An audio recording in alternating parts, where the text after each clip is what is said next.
Are you trapped in the sexual connection mindset that's scarier than the love brain? Let's talk about it and how to break free from the repeated love illusions it creates. We often hear about the love brain, but actually, the sexual connection mindset is even more formidable. It's a thinking inertia that you can hardly control, seeping into your reactions silently, making you feel ashamed to talk about it, yet unable to get rid of it. As long as there's someone of the opposite sex around, you seem to change immediately. The naturally calm you suddenly tenses up, your movements become stiff and cautious, and even the most ordinary gestures turn into something done with extreme care, leaving you at a loss. You subconsciously avoid the other person's gaze, daring not to look directly. Even a brief eye contact makes you panic and look away. It's not because you've fallen in love, but because you're too afraid of being seen as caring, and even more afraid of being misunderstood as having feelings for them. Or if someone of the opposite sex is a bit gentle to you or initiates a few more conversations, your heart starts racing uncontrollably.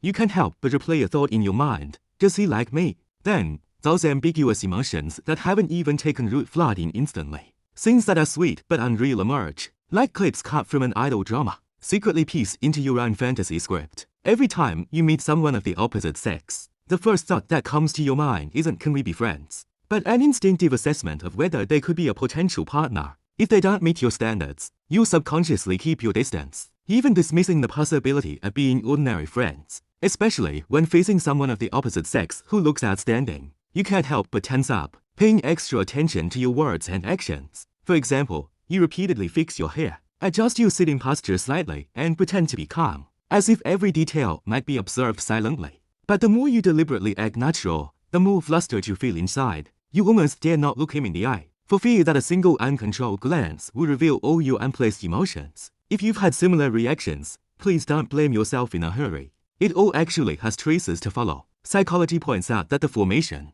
of the sexual connection mindset is often closely related to emotional deficits in early intimate relationships, especially in childhood. If you long-term lack attention and affirmation from your parents, especially your father, your brain will quietly establish an emotional compensation mechanism. When you grow up, once you feel even a hint of gentleness or kindness from someone of the opposite sex, you'll subconsciously wonder, does he like me? At the same time, the idea that men and women are different and should keep their distance, which you were taught from a young age, also leaves you with almost no opportunity to really practice how to get along with the opposite sex naturally. Just because of the lack of such experience, your brain is more likely to misjudge ordinary interactions as ambiguous and take up brief eye contact as an uncontrollable signal of attraction.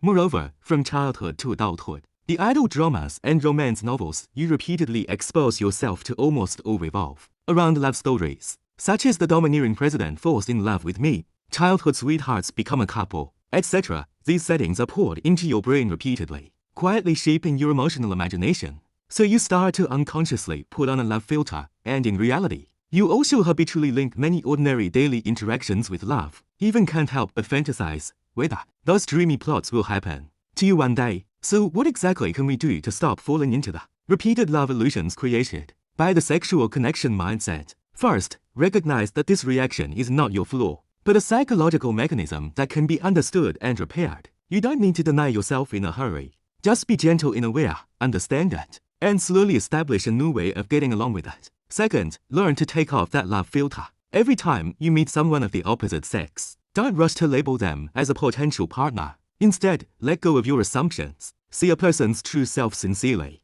and let yourself return to a state of relaxation and freedom.